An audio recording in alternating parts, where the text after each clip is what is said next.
Hi there, my name's Joanna Joy, and in this video today I'm going to be talking to you about the shamanic healing technique of soul retrieval. Now, if you've watched any of my other previous videos in this video series, you will know that there's a build-up, if you like, or a progression to the complexity and depth of the different shamanic healing techniques that we work with within shamanic healing. And so far in the videos that I've done previously, we've looked at power retrieval, which is the retrieval of life force energy into the energy field. We've looked at cord cutting, which is the cutting away of energy attachments that transfer energy to and from people when these are unhelpful or detrimental. Excuse me.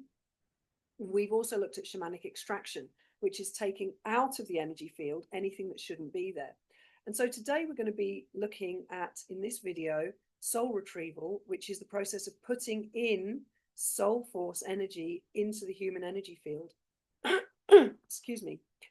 So just as a little recap, to kind of remember and recap on the really simple, basic foundational principle of shamanic healing, which is that we need to take out what shouldn't be there from the human energy field or from the energy field of any soul-based being.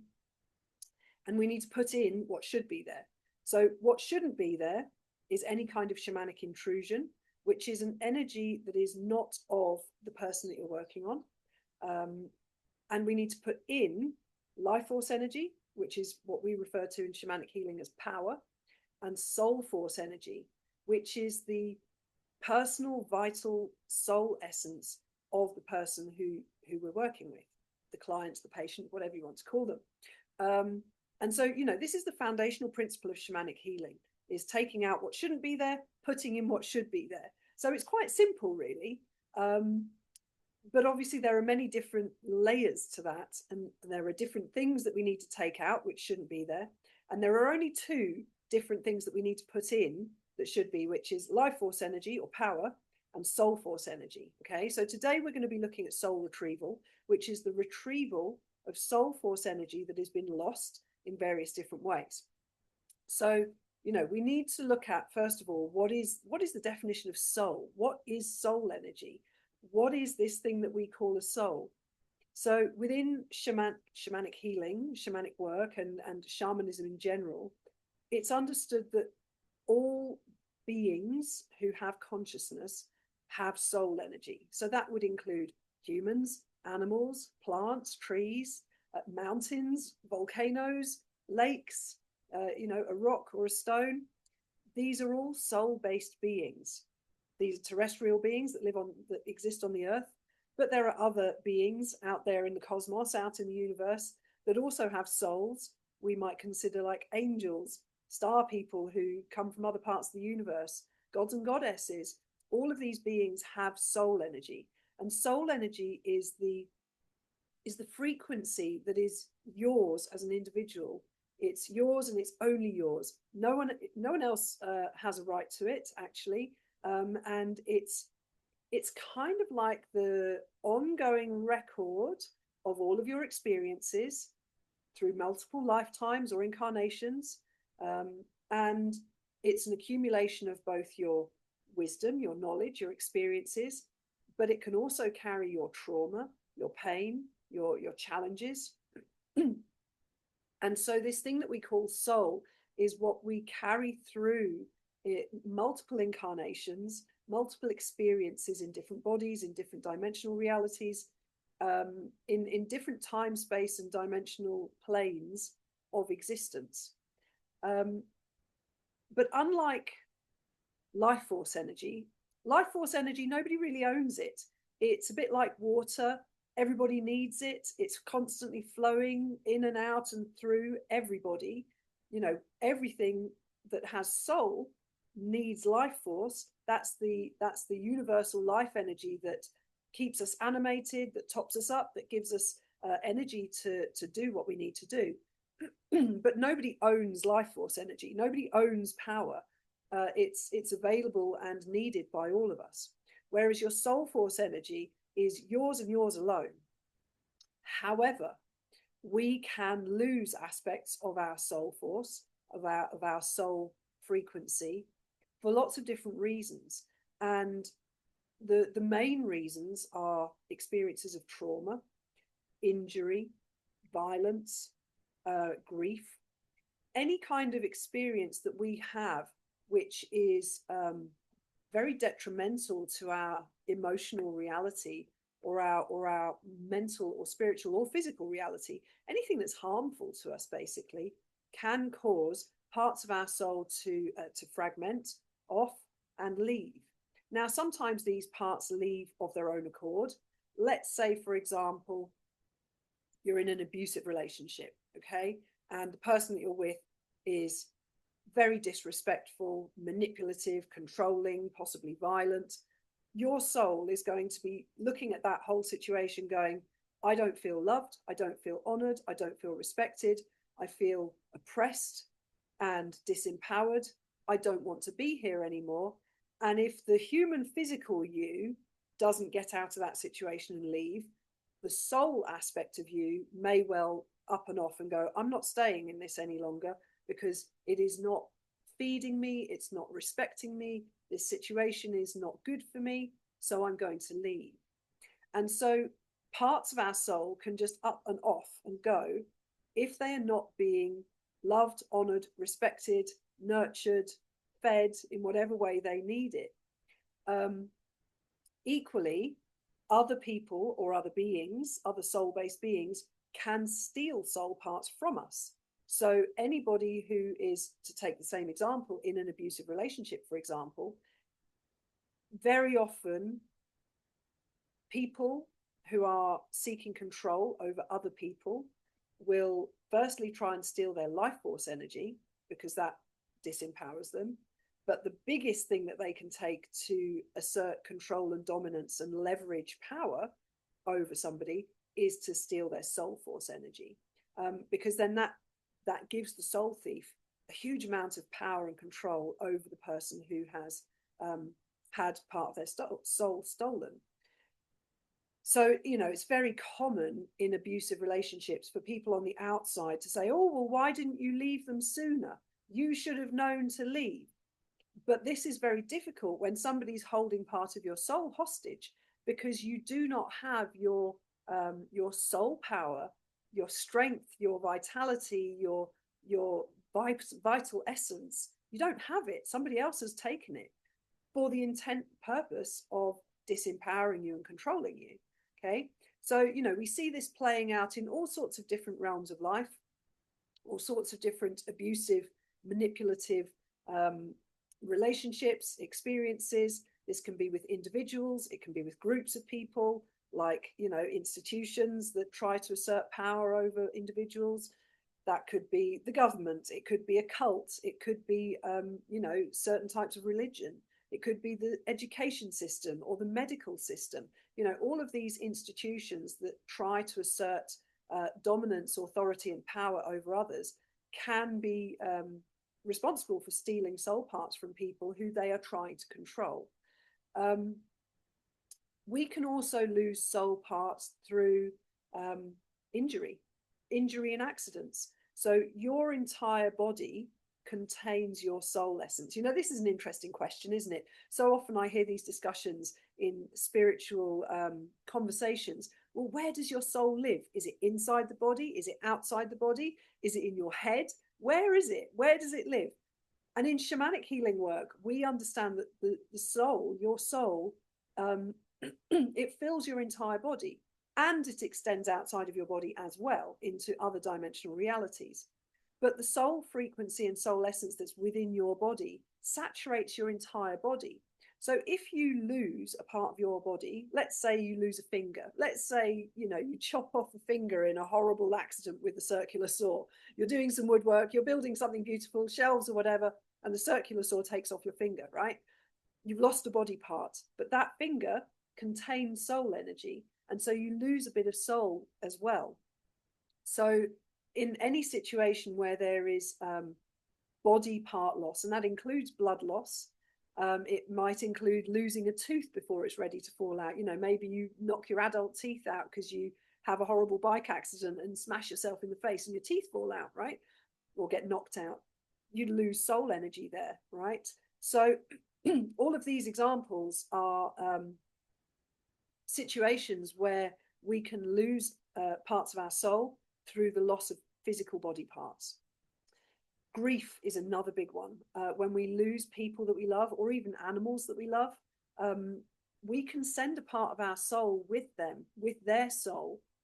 Maybe they've died, or maybe they've just left. You know, we can send a part of ourselves with them to them because we don't want to let go of them, because we don't want to lose them.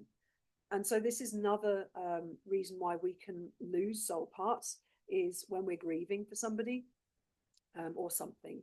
I mean, the same can be said for places. You know, let's say you lived in a house that you loved for a long time, and then for some reason you had to move.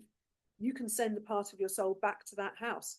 For years, I used to dream about a little flat that I shared with a flatmate when I was in my early 20s. And I would consistently dream about this flat that I loved. We had a lovely, great time when we lived there.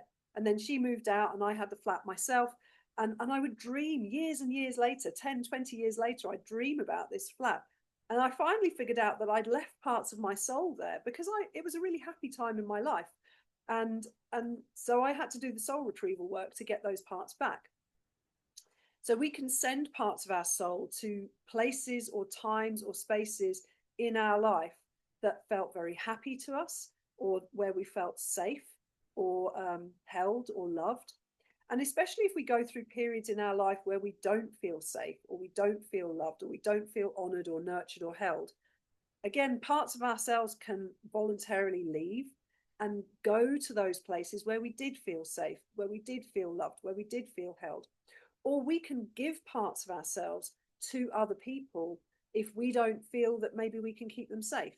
Maybe we're in a situation, a life situation where we don't feel safe. It could be because somebody wants to hurt us, or it could be because there is maybe there's a big natural disaster happening, you know, or maybe we're doing an activity that is inherently dangerous. Then parts of our soul can leave and go to somebody that they trust to keep them safe. So that's another example where we can lose parts of our soul.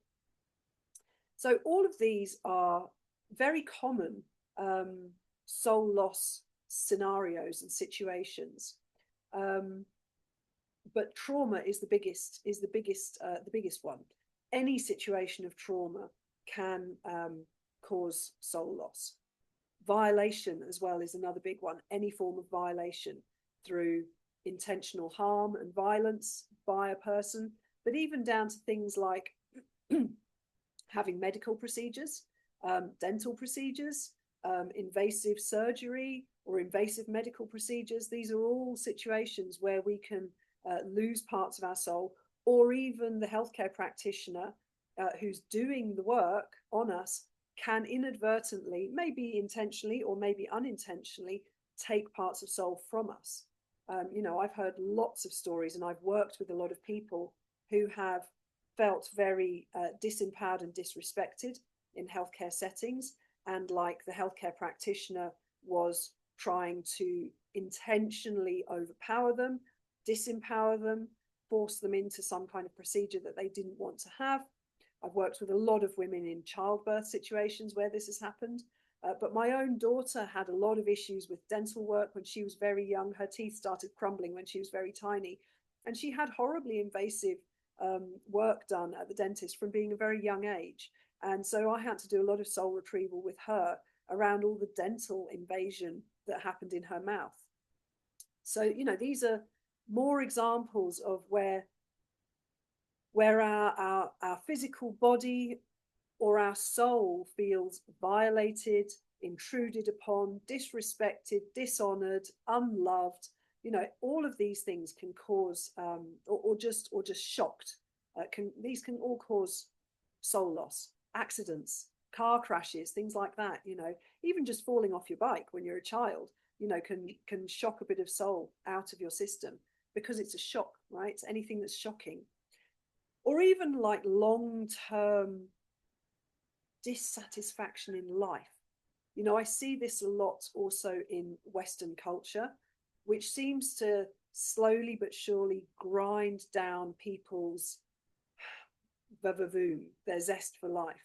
You know, the Western culture is very kind of chickens in, pies out, conveyor belt. You know, you go to school, you learn some stuff, you get a job, you get a mortgage, you buy a house, you get married, you have some children, you work until you know, to pay off this mortgage, barely scraping by for most people, and then you die. You know, there are a lot of ways that you can make that existence a lot better.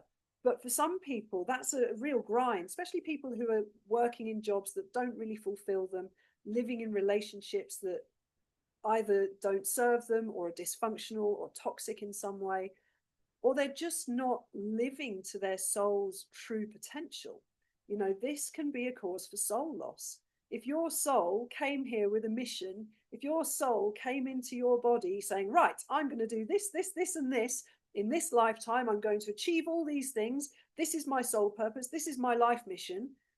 And if you don't do that, your soul's going to be sitting there going, well, and what are we doing? We're supposed to be doing this, this, this, and this, and you're not. You're spending your life watching Netflix and going to the pub. You know, that's not feeding me, that's not serving me, and that's not helping me to serve my highest good or my highest potential, because you're just wasting time or distracting yourself with nonsense, right? That is cause for soul loss, okay? Because at that point, your soul goes, well, there's no point in me hanging around here, is there? I'm going to go off and do something else somewhere else. Call me when you're ready, right? And so when we're doing soul retrieval for our lost soul parts, sometimes it's just as easy as sending out an intention to those parts of yourself that have left and saying, please come home, right? You can do that now. Let's do this now, right? Because this is the easiest form of soul retrieval that you can do, all right? We're going to do it now. Are you ready? Close your eyes. Take a deep breath. And repeat after me these words. I call to all aspects of myself, across all time and all space, all lifetimes and all dimensions, all generations. I call to you, I send you my love, and I call you home now. Please come home to me.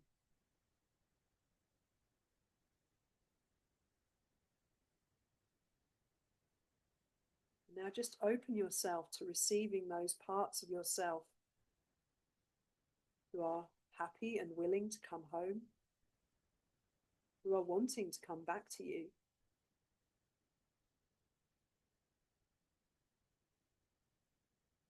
These are aspects of yourself that have just been waiting for you to connect to them, to talk to them, and to call them back.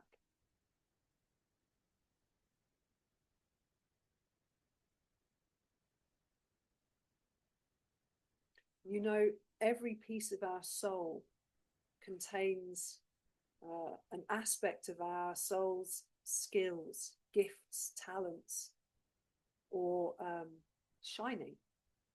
And so I want you to ask these soul parts that are coming back to you now, ask them out loud, what gifts do you bring back with you? And just open your heart and open your mind, your intuition to receive whatever words, the first thing that comes. Take it, accept it. That's yours. That's your gift. That's your skill. That's your talent. That's your shining. What gifts do you bring back with you?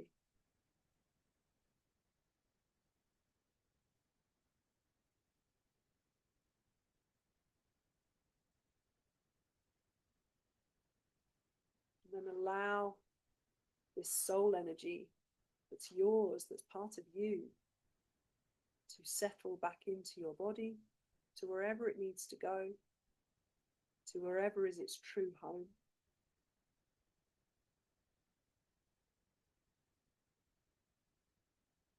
Welcome home, welcome home. You are loved and you have a place.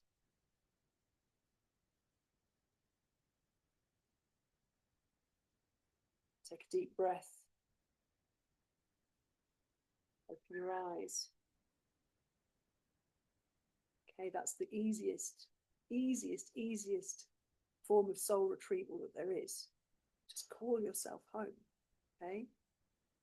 But that only works with the parts of soul that are happy and willing to come home. And let me tell you, there are lots of parts of soul that are sitting there going, no, I'm not going to come back yet. You need to sort your life out. You need to change something, or you need to promise me that things are different. Or there may be parts of your soul that are lost, that are trapped somewhere else, or that are being held against their will by a soul thief or by somebody else who doesn't want to let them go. And in these situations, we need to do deeper level soul retrieval work to get those parts back. And, you know, this is a big part of my work. It's so powerful. This is one of the absolute cornerstones of shamanic healing, is soul retrieval. And I can't tell you how very powerful it is to start getting your soul energy back. It's life-changing. It brings you back to yourself. It fills the holes of emptiness that very often we walk around not even realizing are there. You know, when you feel not very present in your life, when you feel like there's a hole or a gap, or something happened to you and you've never felt quite the same again. You've never felt quite like yourself since that thing happened. You know, these are all symptoms of soul loss. And these are all very good reasons to do soul retrieval work in order to get those parts of yourself back.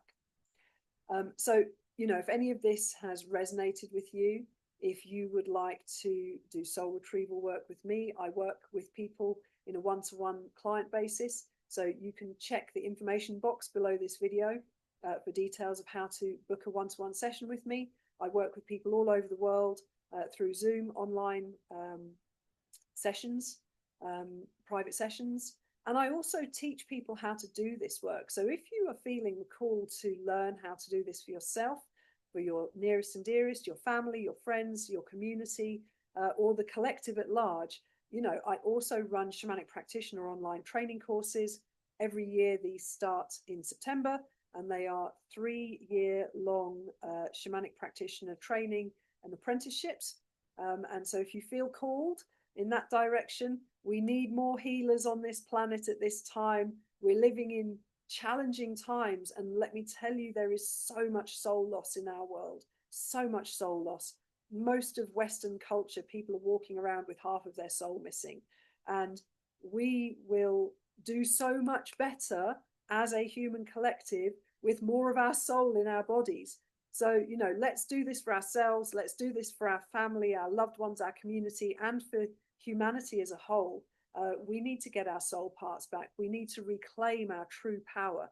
It's so important going into the coming times that we reclaim the power that's truly ours, because we've spent the last few thousand years on this planet having our power slowly but surely ripped out of us, removed from us, taken from us by force or by stealth. And we need to get that power back. And this is why soul retrieval is so very important, especially for where we're going into the future. Humanity needs to reclaim its power, its vital essence, its soul energy. So yeah, if you feel called to help do that, then check out the links in the box below, in the information box, and click on the link. You can also subscribe to this channel if you want to receive more videos like this. Okay, my name's Joanna Joy, sending you lots and lots of love, and I hope you have a great day. Bye.